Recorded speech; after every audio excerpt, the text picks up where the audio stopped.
We all know chocolate is delicious, but whoever came up with the idea of spreading chocolate onto bread was a genius. But how do you get cocoa beans and hazelnuts to stay on your toast? To make this popular nutty chocolate spread, first we need cocoa. The raw beans grow on trees in countries like the Ivory Coast, where workers have to toil in extreme temperatures to harvest them. They're spread out to dry in the tropical sun, and after 10 days they're perfect. They're then bagged up and transported round the world to places like this chocolate spread factory here in Europe.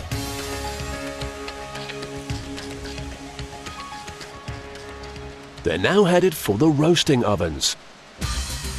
The beans are almost 50% cocoa butter, and roasting reduces them to a liquid paste.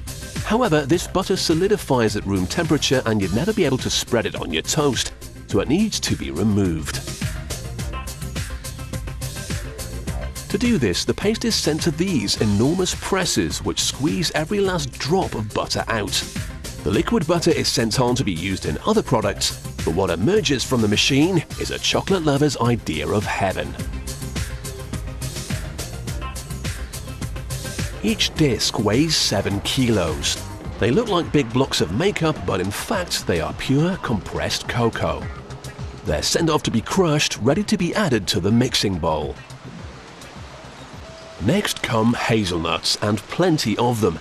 The traditional recipe for a spread like this means there's the equivalent of about 50 nuts in each jar.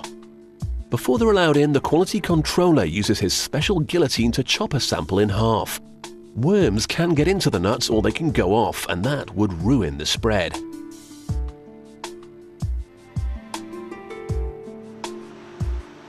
When he's satisfied that he's got good nuts, they're sent to be processed. They need to be cleaned and roasted before they can join the chocolate, so they all head for the ovens.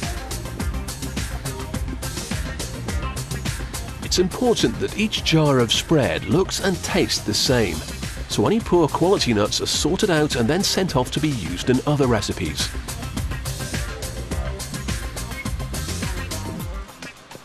A computer-controlled blast of air flicks out the bad nuts, leaving only the best behind.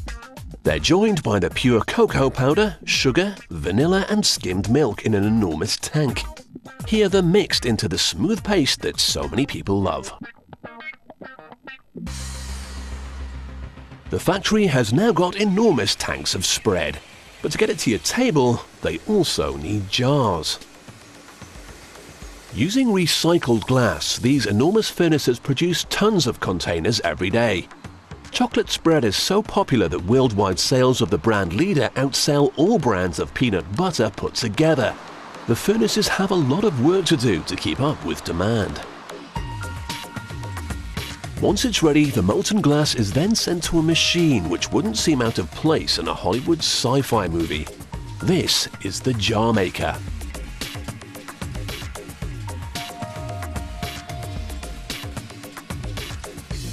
Each blob of molten glass is shot into one of these molds.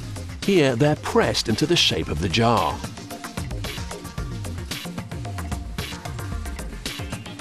The next machine ensures that the screw thread for the lid is included, and that's it. To make sure there are no imperfections, the fresh jars pass under a series of flames. This seals any small holes there might be in the glass. They're then cooled with a quick blast of water and get sent to a room where they'll sit for 2 days at 30 degrees Celsius. If you were to put hot spread into cold glass jars, you'd get condensation and moisture. No one wants that. When the jars are ready, they're passed under these pipes and filled to the brim. All that remains now is to seal them up. Here, lids are being sorted. They only work if they're the right way up, and this ingenious machine only uses ones that are facing the right way round already. The rest have to try again. Within each lid is an airtight seal, but how does that attach to a new jar of spread? As a full jar passes beneath this machine, it pastes a layer of glue onto the rim. When the lids are added, this glue traps the seal and the job is complete. So if you're a confirmed chocolate nut, put down that marmalade and grab yourself a jar of world-famous nutty chocolate spread.